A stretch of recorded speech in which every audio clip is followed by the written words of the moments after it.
Iran-Israël, de l'amitié à la guerre. La géopolitique offre le visage de pays qui passent de l'amitié à la guerre en quelques décennies. C'est le cas de l'Iran et d'Israël.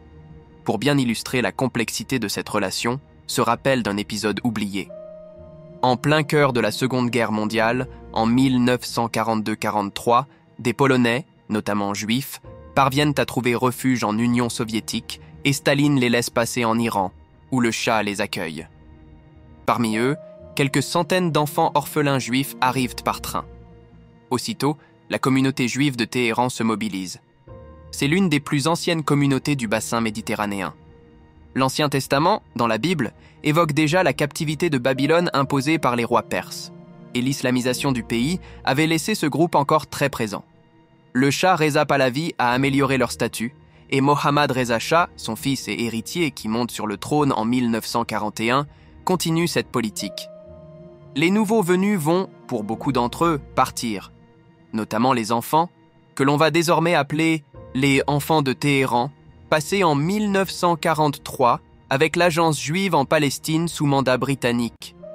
Ces enfants grandissent avec le pays et assistent à la naissance d'Israël en 1948. Plusieurs entrent dans l'armée. L'un d'entre eux, Avigdor Yanush Bengal, devient général. Il commande les opérations pendant la guerre de 1967. À cette époque, les relations entre l'Iran et Israël sont bonnes. Bien que les représentants du Shah d'Iran n'aient pas été favorables à la création d'Israël en 1947, le régime monarchique reconnaît de facto Israël en 1950 et noue des relations très positives avec cet État sur les plans militaires, du renseignement et économique. Au fond, les deux pays s'entendent bien avec les États-Unis et doivent composer avec l'Union soviétique. Ce positionnement dans la guerre froide les rapproche. Les Juifs d'Iran sont présents dans plusieurs secteurs économiques importants. Certains ont même fait fortune, quand d'autres mènent une existence très modeste. Quelques Juifs soutiennent le Parti communiste iranien, le Tudeh, interdit, quand d'autres soutiennent le régime du Shah. La révolution de 1979 change tout.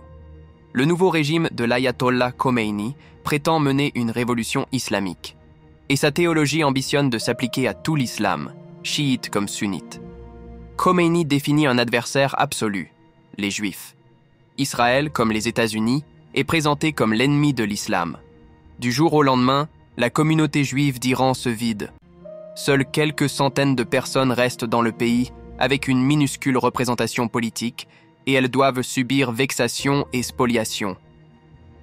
L'un des présidents iraniens, Mahmoud Ahmadinejad, pousse ce discours « Nouvelle fenêtre » en allant jusqu'à considérer en 2012 que la naissance d'Israël bafoue les droits fondamentaux et s'appuie sur un génocide qu'il conteste. Il est ouvertement négationniste.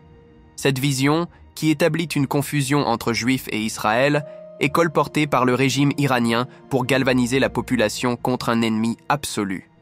Elle a aussi pour effet de soutenir des groupes engagés dans des actions terroristes contre des Juifs et des pays occidentaux. La France en fait les frais en octobre 1983 avec l'attentat du Drakkar à Beyrouth. À l'inverse, vu d'Israël, l'Iran devient l'ennemi. Les relations sont rompues. Israël s'inquiète du programme nucléaire lancé par Téhéran, perçu comme un outil de menace et de chantage dans les relations internationales. Les attentats soutenus par l'Iran contre des communautés juives, dénoncés par Téhéran comme complices d'Israël, constituent un autre motif d'inquiétude.